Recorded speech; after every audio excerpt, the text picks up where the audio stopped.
1, 2, 3, 4. Chant down Babylon kingdom, team make we chant down Vatican now. Bang bling bling, chant down Babylon kingdom, team make we chant down Vatican now. Chant down Babylon kingdom, team make we chant down Vatican now. Bang bling bling, chant down Babylon kingdom, team make we chant down Vatican now. What up, y'all? Babylon 5 podcast. It's your boy, Jermaine Event. How are you guys doing? Thanks for being here another week. This is episode 179. As you know, if you're listening to this, you know everything that I'm saying at this moment. It's episode 179. It's episode 179. We're calling this bad boy Bananas. Or Take Flight. I don't know. Those are two different running titles I had. I'm probably going to just stay with Bananas.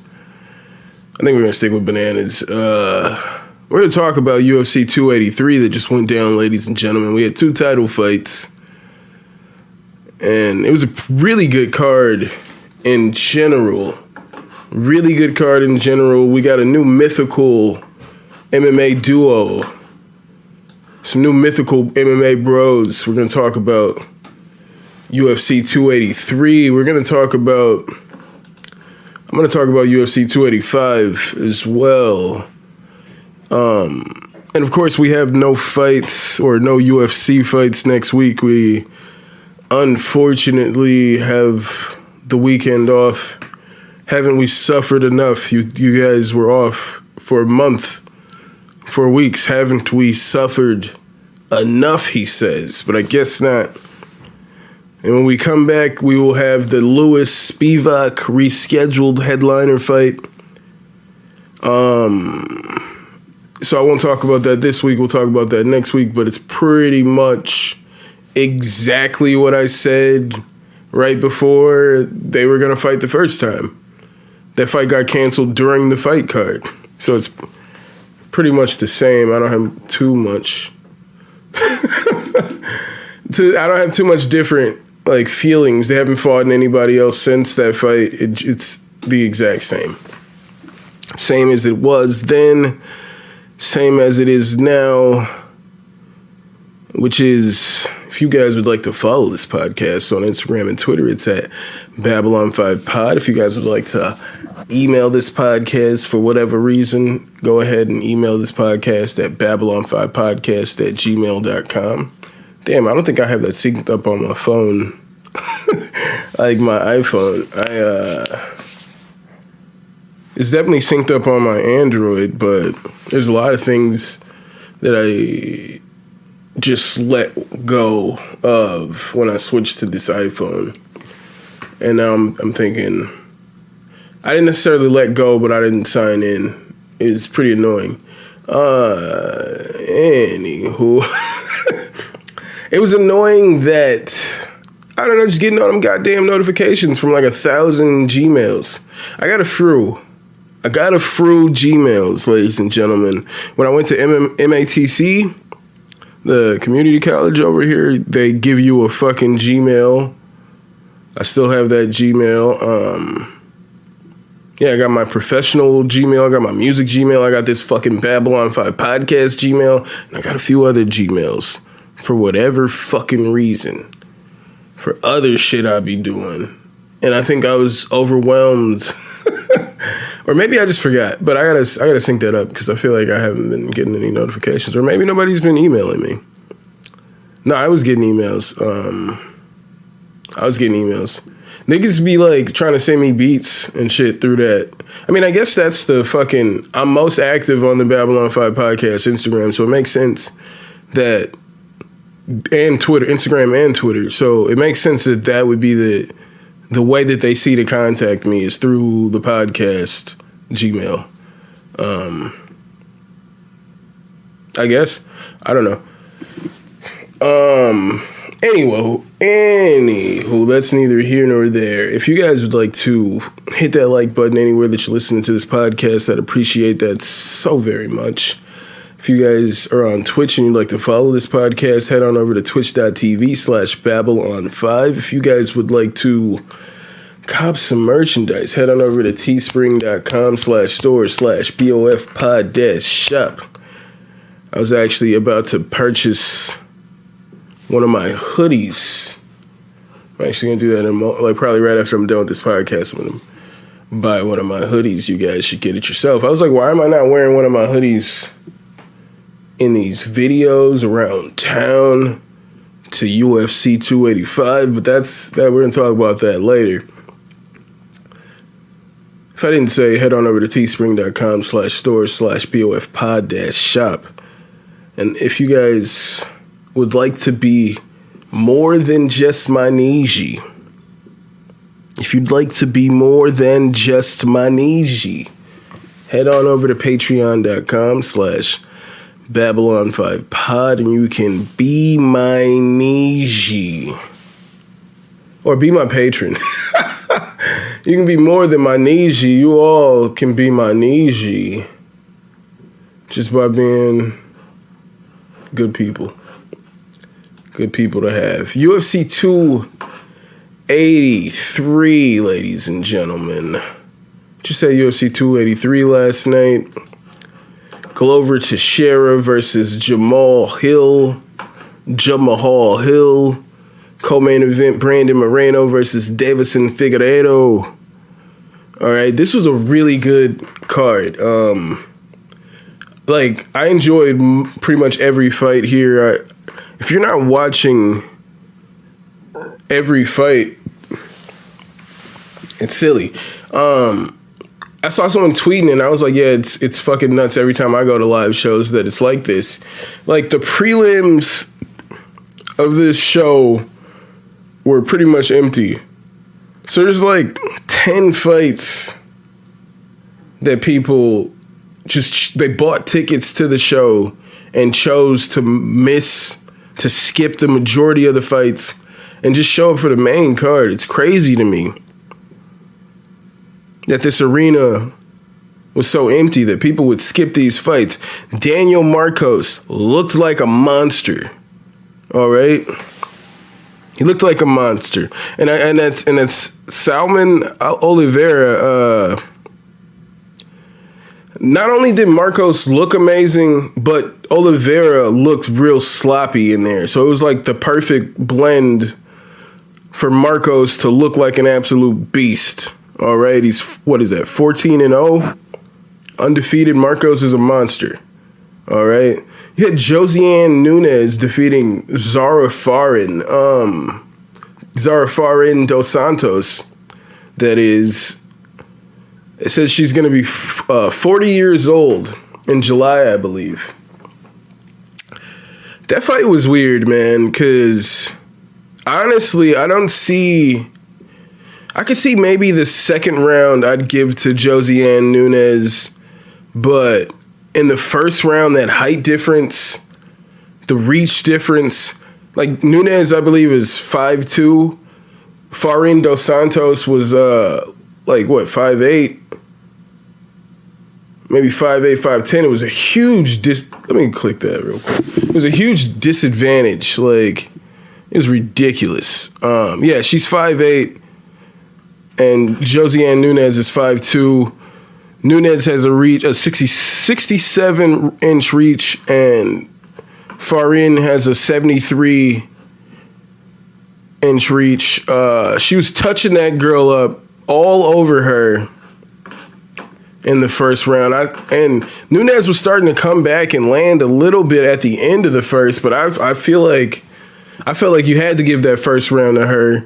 I felt like Farin looked tired in the second round, and Nunes was coming on strong. But then in the third round, it was like Farin found her second wind. I feel like she should have won that fight, but it is what it is. That was a good fight. Like, right away, I was like, this fight is nuts. Nicholas Dalby defeats Warley Alves. Dude, Dalby is fucking game. That dude's a workhorse, all right? That dude is fucking 9 to 5, all right? All work. His breathing techniques are pretty fucking cool. How long is Warley Alves gonna fucking live off that Colby Covington win? Why do I have to keep hearing that this nigga beat Colby fucking years ago? Kobe was nothing like what he is right now, and maybe he could even beat Kobe right now, but my nigga, that was years ago. How long is this man gonna live off that Kobe Covington win? Stop mentioning that, all right? Stop mentioning it, because it's just silly. All right, look where Kobe is, fighting for the belt twice, former interim champ. And look where Worley is, getting touched up by Dalby. Dalby looked like a problem in there. His striking was great. He was great everywhere, honestly. Dalby looked fucking great in there. And that was a great fight. Ismael Bonfim, all right, knocks Terrence McKinney out cold. It was hard to watch Terrence McKinney get fucked up like that, but it seemed like... So McKinney has all the confidence in the world. You guys see this in McKinney, and he's posting shit in the lead up, like on Instagram, like prayers for Ismael Bonfim, because they're like, he's not sick, but he's facing Terrence McKinney. Like, the confidence was through the roof. You know, even as Terrence McKinney walks up, they're showing his stats, and one of the stats is 7-second knockout of Matt Frivola. So he's confident in his striking. He was on track to be an Olympic wrestler, and then he OD'd, like, I forget on what, and then lost his college scholarship or whatever, and then he ended up fighting. Now he's a fighter, all right? This is what happens with wrestlers. They get confident in their striking. They knock somebody out maybe once, and then they fall in love with that moment. But what I'm saying is, I feel like in the very first exchange, Terrence McKinney and Ismael Bonfim, the expression on McKinney changed, and he knew he could not strike with this man. It felt different immediately. And McKinney did not look confident that he could strike with Bonfim. Bonfim looked swole, big as fuck in there. Like, he was the shorter guy, but fucking stocky as shit. Huge. He was coming in there swinging to knock this man out, and he knocked McKinney out cold, unfortunately. Knocked that man out cold. That dude is a problem. In the corner, after the first round, McKinney's team is telling him, like, yo, he's got nothing for you in the stand-up. Just keep coming at him with these straight punches. And it's like, he goes in there, tries to strike with this nigga, and gets knocked the fuck out cold. I don't understand why they were telling him to strike with this man. He clearly did not want to strike with this man. Use your wrestling. You was about to go to the Olympics. All right? Why do they go away from the shit that gets them here? That's your bread and butter, wrestling. I need McKinney to utilize that wrestling. Tire these niggas out for the first round with your wrestling, and then fucking touch them up on the feet once they're tired. Then look like a beast, but don't just start it off. Everybody's 100% ready to go, and you're gonna try to stand with that man. You're not a striker. Like, shit happens. I don't think if he fights Frivola next, in the very next fight, I fucking doubt he finishes Frivola in 7 seconds. I doubt that happens again. I think it'd actually be a pretty tough fight for him if he fought Frivola again. I think it'd be a pretty tough fight. But shout out to Ismael Bonfim, one half of the new mythical brothers MMA duo. Here we are. If I can get out what I'm trying to say, his brother also fight on this card, a few fights down, Gabriel Bonfim, who gets a first round submission of a mounted guillotine of Munir Laziz. I thought he was the older brother. Turns out he's the younger brother, but he's a lot bigger. He fights at 170. Yeah, how tall is this guy? He's 6'1". 6'1", 170. This man is 25. Damn, he's 25. I thought he was the older brother. His brother is 5'8", 27. That nigga's 27. He looked like he damn near 40. Looked like he damn near 40. Everybody's on steroids. They're all on fucking steroids. Jesus Christ. Shout out to Cody Stamen with his decision victory. Jalton Almeida, all right, light heavyweight, who's just like, for now, I'll just not cut weight and fight heavyweights, and he's ragdolling them. He's in there ragdolling. His grappling is just, it's too much for everybody. He was a negative 1,100 favorite, all right, coming into this fight, and he showed you why. He came into this fight at 232. His opponent came in at 263. All right, his opponent had 30 pounds on him, and he fucking just picking him up, tossing him around, ragdolling this guy. This guy's a fucking beast. How old is this motherfucker? 31? That dude's gigantic. Everybody's on fucking steroids. Maybe Shamil. Shamil don't look like he's on steroids. He's just like a big-ass dude who's not in fucking bodybuilder-ass shape. Why are these niggas so fucking cut? Like, you know what I'm saying? Like, 240 pounds? Fucking 8-pack? How? Nigga, you were taking some illegal shit to suck out all that water. All that shit is illegal. All that shit is illegal in combat sports. That's the shit niggas get pops for. That's the shit niggas get pops for and get suspended for a year or so.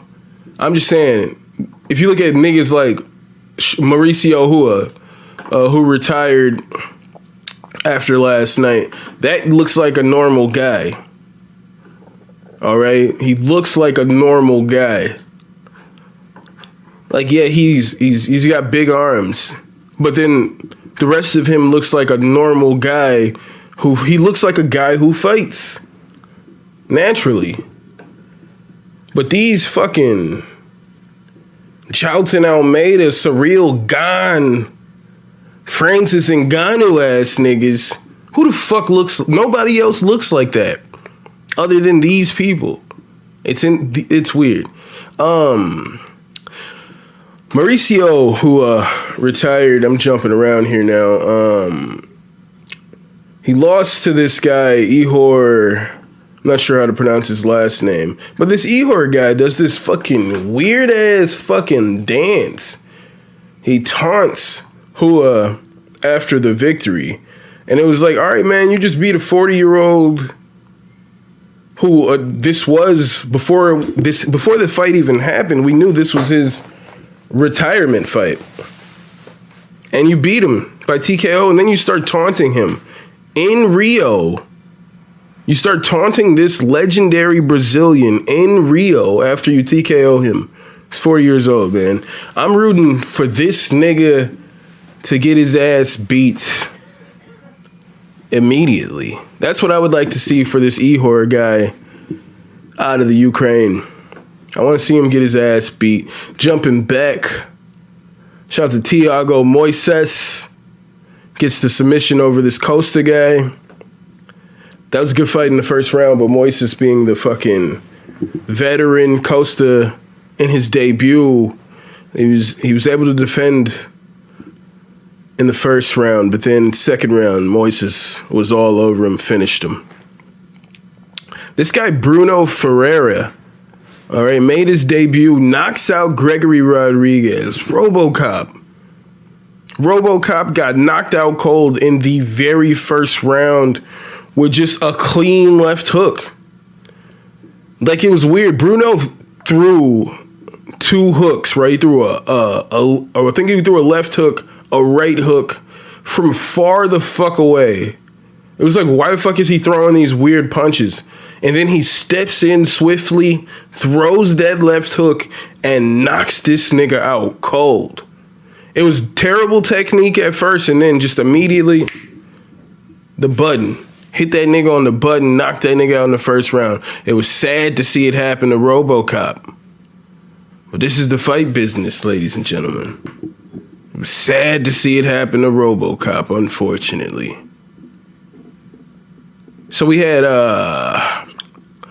just jumping over to Hua fight, as I just mentioned that, Johnny Walker crushes Paul Craig in the very first round. Damn. I don't know, man. I don't know what's up with, like, I like Paul Craig as a fighter, a personality, the Bear Jewel, you know what I'm saying? I like Paul Craig, but the striking just isn't there. And if he can get you into the ground, and like lull you into something, like get you to relax. In the like, maybe try to tire you out. He's just gonna try to hold you down, and then the second you relax, boom, he tries to hook on a triangle or something. That's his fucking strategy. It's silly. You know how everybody, like, when Ryan Hall was on that win streak, it was like, he's so amazing. Imanari roll after Imanari roll, until he fucking hooks that leg and fucking damn near pops your knee out of them. Just rips that whole shit apart. Rips your knee apart. All right? Rips all those ligaments. You guys remember when Ryan Hall was on that fucking run? Do you know what happened? He met excellent striking. Excellent striking. By way of Ilia Taporia. And all that, if it goes to the ground shit don't matter. If it don't go to the ground. Fucking, I think Walker threw a leg kick. Craig caught the leg, and then on one leg, Johnny Walker just starts throwing some crosses, threw a right cross, just cross, and then that dropped Craig. Craig continued to hold on to the leg and still try to cover up, and Walker's just fucking hammer fist, until the ref finally stepped in and saved Craig. I don't know how much longer I don't know how much more successful he can be with that striking deficiency there. He can't stand up with most of the top guys. He can't stand up with most of the guys in general. So it's unfortunate. I like Paul Craig, but geez, he got destroyed. Speaking of destroyed, Jessica Andrade fucking worked Lauren Murphy. I don't understand why her corner didn't throw in the towel. They should have stopped that fight after the second round. The ref could have stopped the fight at some point. Even after the fight, Andrade was like, I thought the ref was going to stop it, but I don't know what he was looking for, I guess. She's beating the fuck out of Lauren Murphy. Lauren Murphy looked like a different person at the end of that fight. She's getting touched the fuck up. She's turning away. Like, she's getting fucking beat the fuck up in there. Jessica Andrade was having her way with Lauren Murphy, and it's exactly as I thought it was going to go. Exactly as everybody thought it was going to go, but shit. I wish the corner had fucking saved her. I wish their corner would fucking save her. Because she got fucking destroyed, and she didn't even need that third round. There was nothing was going to change, and it didn't. Nothing was going to change. And it didn't. So, Andrade, man, they're talking about her fighting in multiple weight classes. Like, she's pretty much like ranked or right there in multiple weight classes. So I'm not sure what's next for her. I mean, she fought Valentina, and Valentina walked through her. She did beat Rose Namajunas, but she got walked through by Zhang Wei Li the first time they fought. So I'm not sure what's next for Andrade, but I like Andrade. I think she's getting better. She's definitely getting better. I like Andrade a lot. All right. Big fan of Andrade. Gilbert Burns, as expected, walks through Neil Magny. I said last week my prediction is Gilbert Burns by domination, and that's exactly what we got. First round submission arm triangle. Shout out to Gilbert Burns. So, I'm calling this bad boy bananas in reference to when Brandon Moreno and Davison Figueiredo had their final face-off at the ceremonial weigh-ins. Davison Figueiredo, he was doing all these things trying to just get into Moreno's head, it felt like to me. He pushed him a little bit, shoved him a little bit, just kept jumping at him, doing all these poses. And then he walks up to him, takes his shades off, stares him in the eyes, and then Moreno pulls out a fucking banana. And that's when Moreno just starts, he finally broke and was shaking his head no.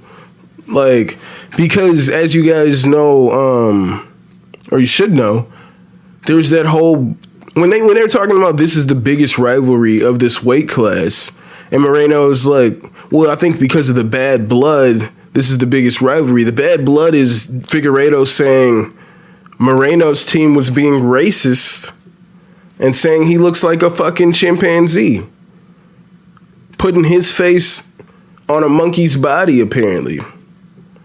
Sharing these, posting these pictures of him with his face on a monkey's body. So when Figueiredo pulled out that fucking banana at the face-offs, I'm like, holy fuck, this needs to be the main event now. I need this to be the last fight. Yeah, there's bad blood, like a motherfucker, okay?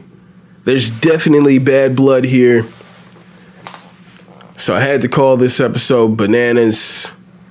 And wouldn't it be bananas if Figueiredo went out there and won that fight? It would be, because he did not... He did not win that fight. I think all three judges gave him round two, which I personally felt like Moreno won all 3 rounds. There's only 3 rounds for this fight. Figueiredo got hit by a hook, and he felt like he got poked in the eye, but what really happened was when Moreno threw the hook, he threw it weird, where his fucking thumb, he hit him in the eye with his thumb, and I'm surprised he didn't break his thumb or some shit. The way that punch landed, it was real weird the way that shit landed. But the way it landed, Figueiredo felt like it was an eye poke, and he started to complain about the eye poke. But then the ref was like, "Nah, it was a punch," and they had to keep going. And Moreno was still all over him, took him to the ground, beating him up on the ground. And the whole time that they're doing these exchanges in the grappling, I'm like, dude, Figueiredo has not opened that eye one time. That eye is swelled shut. I see it. And then at the end of the round, the ref comes in. They bring in the doctor, and he's doing the whole number things, how many fingers am I holding up? And it's just yep, he can't see. They call the fight. And new undisputed UFC champion, UFC flyweight champion, Brandon Moreno, the pride of Tijuana. Brandon Moreno. So it's likely that he fights Alexandre Pantoja next. I just watched a video of Pantoja. He ran up on Moreno in the backstage. He was like, "Yo, I'm happy for you right now, but when are we fighting? 2 months, 3 months? When is it happen?" And somebody had to step between them, hey, we have to Pantoja stepped to this man immediately after this fight. When are we fighting next? So I'm pretty sure he's fighting Pantoja next. That's hype. I'm excited for it. Congratulations to Brandon Moreno. Figueiredo had already said before this fight that after this fight, he's moving up to 135 pounds. So this is probably the last time these two are going to fight. With Moreno having 2 finishes, out of the fourth times that they fought 4 times, and 2 out of those times Moreno has a finish over Figueiredo. I think this rivalry is over here, but I'm curious what Figueiredo does, because he trains with Henry Cejudo, who is coming back as we speak to fight at 135 pounds. So his head coach is in the weight class that he's now moving to. I'm curious how that will go. But that was a great fight. Pretty one-sided in my opinion. Moreno, I mean, they're kind of even, but at this point, Brandon, I believe, he's younger. I believe Figueiredo's like 36 right now. Let's see. Figgy is 35. And Moreno's 29. And I feel like Moreno has improved. He's probably just getting into his prime. And, And Figueiredo is who he is at this point. I'm not saying he's not getting better, but I think Figueiredo is able to... He's got a higher fight IQ, I feel like.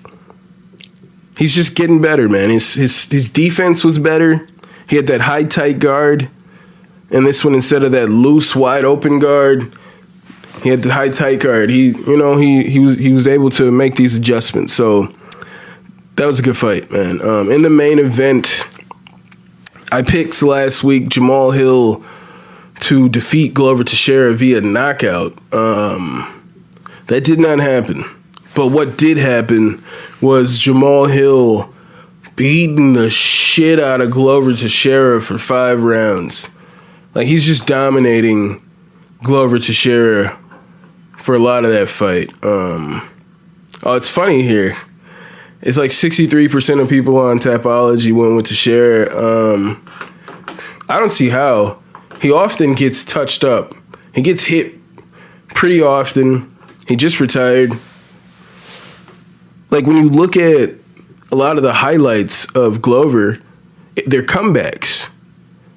He's usually getting beat the fuck up, and then somehow he fucking does a move, gets them to the ground or some shit, and now you're in his world. But it usually starts out with him taking fucking damage. That's usually how it starts. And then he comes back. So I didn't think he was going to be able to stand up to the power of Hill. Hill wasn't able to finish him, but it seemed like it could have happened a few times. I felt like the ref could have stepped in and stopped that fight a few times, but he did not. So it is what it is. But we have and new champion, Jamal Hill. I'm not sure who he fights next. Probably Magomed Ankalaev. Yuri Prochazka's saying he's coming. And then I'm watching videos of Yuri Prochazka's striking defense. And I'm like, ooh. Because, before this, I'm like, dude, Hill can't hang with Yuri. But with how good Hill looked in that fucking performance against Glover, and then when I look at the fucking defense of Yuri Prochazka, I feel like Jamal Hill just might knock that nigga out. All right? We might be on the start of something here. Jamal Hill looked amazing. This kind of shit right here is why I love this sport. Jamal Hill, he just, in 25 minutes last night, he changed the whole lineage of his entire family. All right, just with that victory, he changed his life, and moments like that is why we love this sport. It happened with Glover when Glover became the champion at like 41. You know what I'm saying? That was a very heartfelt moment there. I loved that moment. These are the moments this is why we watch this sport. It was a great card last night, man. Shame on you, Brazil. They were throwing shit at Brandon Moreno after he beat Figueiredo fair and square. They were throwing shit at him as he's walking out of the arena. So much so that after Hill beat Teixeira went on the microphone and said, "Hey, I'm gonna leave with him. All right, he's a good person. Do not throw things at him." Glover had to fucking come on the mic, yo, don't be crazy. Do not throw shit at the fighters. Are you crazy? Shame on you, Brazil, for throwing shit at Moreno, man. He won that fight fair and square. Fair and fucking square. You know what I was thinking?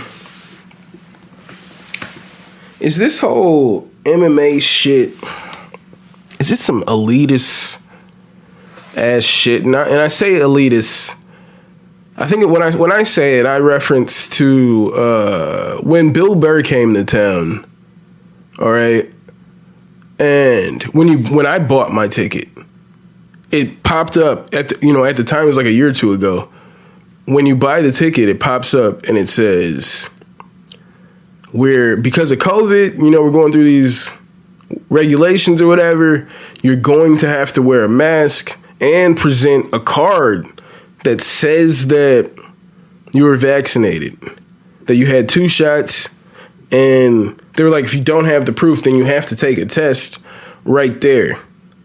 Right? This is what it says before they let you buy the ticket. Okay? That pops up. So when we're in line to get in,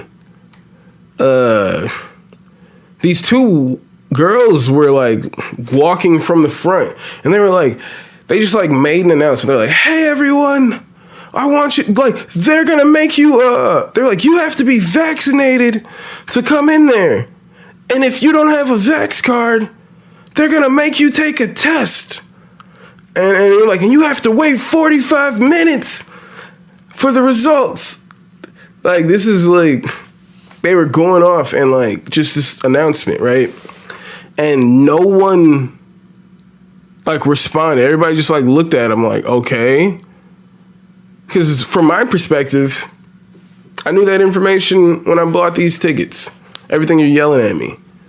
But they're leaving. They're trying to get everybody. They're trying to rally a crowd to leave because they're making people prove that they were vaccinated or take a test to prove that they don't have COVID to come into the show. It said so when you bought the ticket. And as they walked off, this one white guy in front of me in line was he was "Oh, I guess they just wanted to let everybody know that they're elitist." And I was like, this nigga over here. So when I say, is this MMA shit some elitist ass shit, I say that because John Bones Jones is fighting Ciryl Gane at UFC 285. Your boy has to be there, okay? I gotta be there. I'm going. I'm fucking going. And just to back up here. So, there was this whole argument online. Somebody was talking about, they were talking about, what was it, the pay-per-view prices.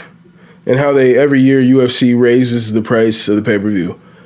It's $70, now it's $75, now it's $80. It's definitely going to be at least $85 to $90 this time next year. Mark my words. Yeah, it's getting up there. But somebody was, I'm pretty sure the way I read it as sarcastic. They were like, I wish it was even more expensive. Let's separate the rich from the poors. Or the rich from the poors. And Ben, Combat History, he commented and said, I feel like the live show prices are doing a pretty good job of separating the rich from the poor. And I was like, holy fuck, nigga, I go to shows. You know what I'm saying? I'm feeling guilty fuck, I go to shows, my nigga. I go to shows. Does that make me bougie? Because I like a good fucking seat. This is my thing, right? When I went to go see... Let's go back to my first UFC event, which was here in Milwaukee. Kevin Lee fought Al Iaquinta.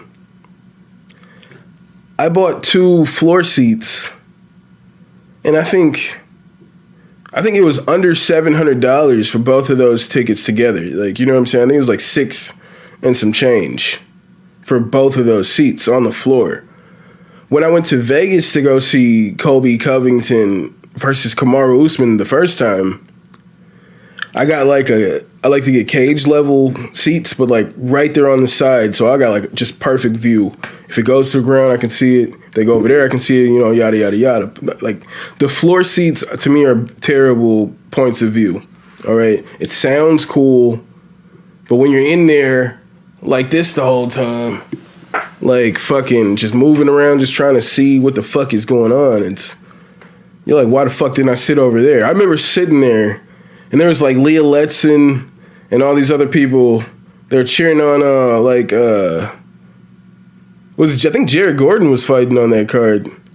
They're cheering on Jared Gordon and cheering on some nigga, some local Milwaukee guy. And I was cheering for the Brazilian. I gotta go back and see who was fighting. But I remember from their point of view, I was like, fuck, why am I not sitting over there? They can see everything from right there. So I always try to line up my seats with that view. My point being is that seat was like $700 for just that one seat there, right? And when I went to go see Masvidal and Covington fight last year, that same seat that I would have sat in, well, it was already purchased, but to even sit anywhere over there was like $1,200. All right? It was like $1,200. And so I'm going to UFC 285. You see his card here. Got the return of John Bones Jones facing my boy Ciryl Gane for the heavyweight championship. Bone Gamin versus John Jones. I'm hype. But also in the works, they're talking about having Amanda Nunes versus Irene Aldana. Also, they're doing Valentina Shevchenko, the female GOAT, versus Alexa Grasso. 3 title fights. Also on this, there's fucking Derek Brunson versus Duplessis. Jeff Neal versus Shavkat Rakhmonov, my nigga. What was I looking at before? And I was like, no way.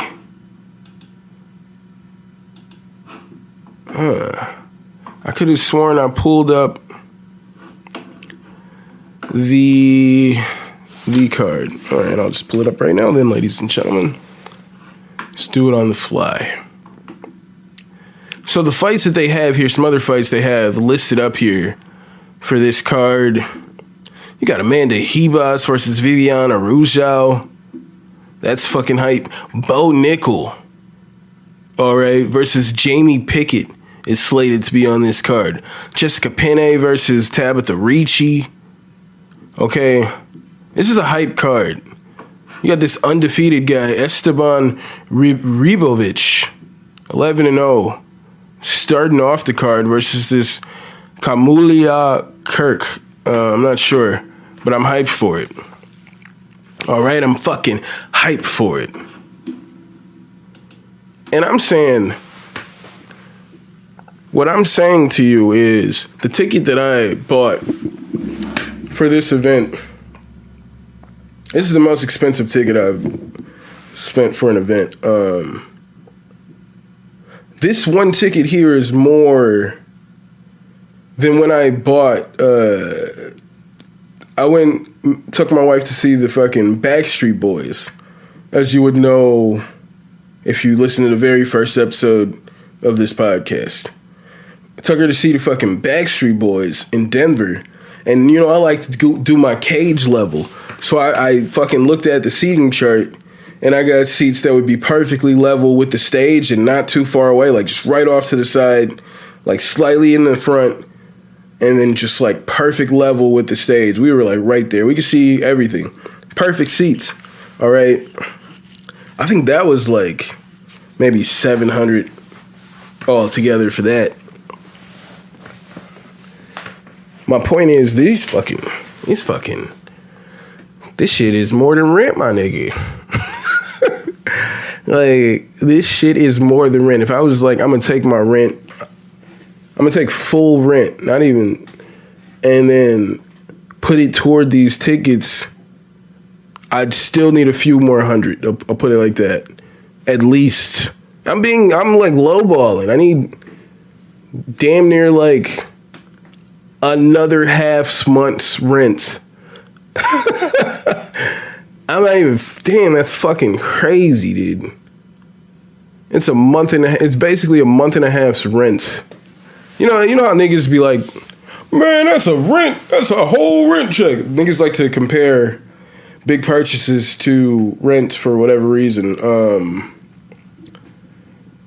And that's why I feel like, fuck, this is an elitist ass sport. I was talking on Twitter about how even if I buy this fucking ticket to UFC 285, which I already fucking have, they don't give me a fucking code like, all right, my nigga, you spent all this money to come see this shit.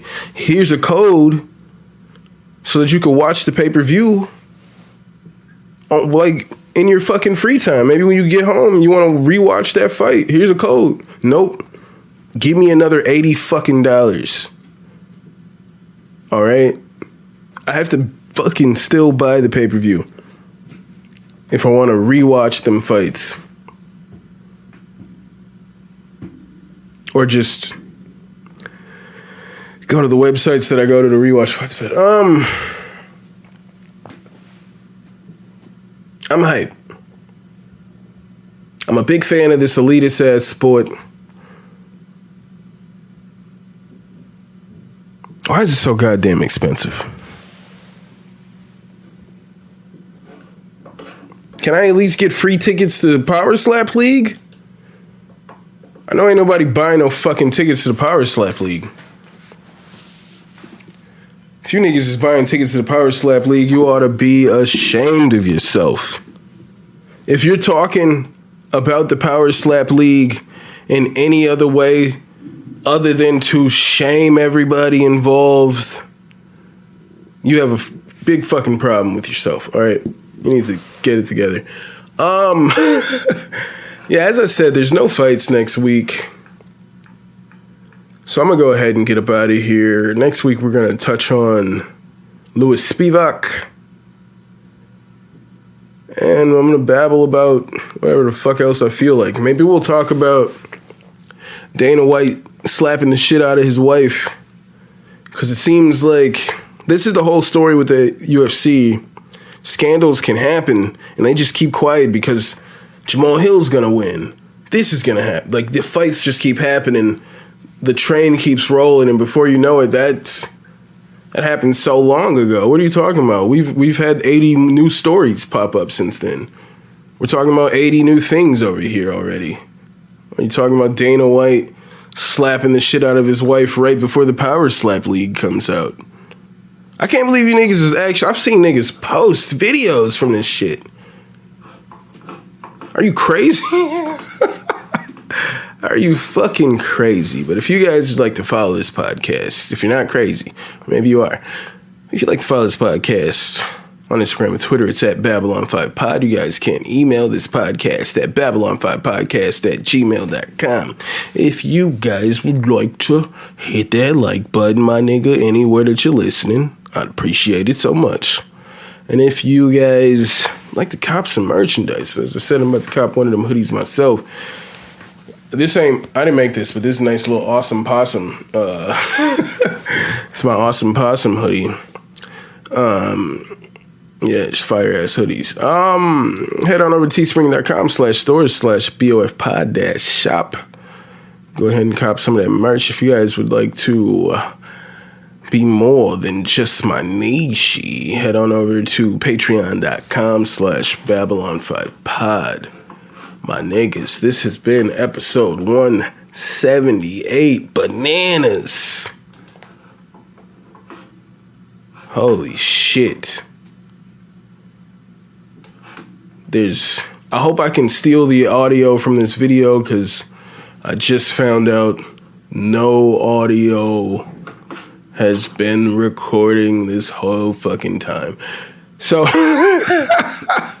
but I have been recording videos. So, yeah. Thank you guys for being here another week. Hope you guys are taking care of yourselves. And I'll see you when I see you. I'll holla.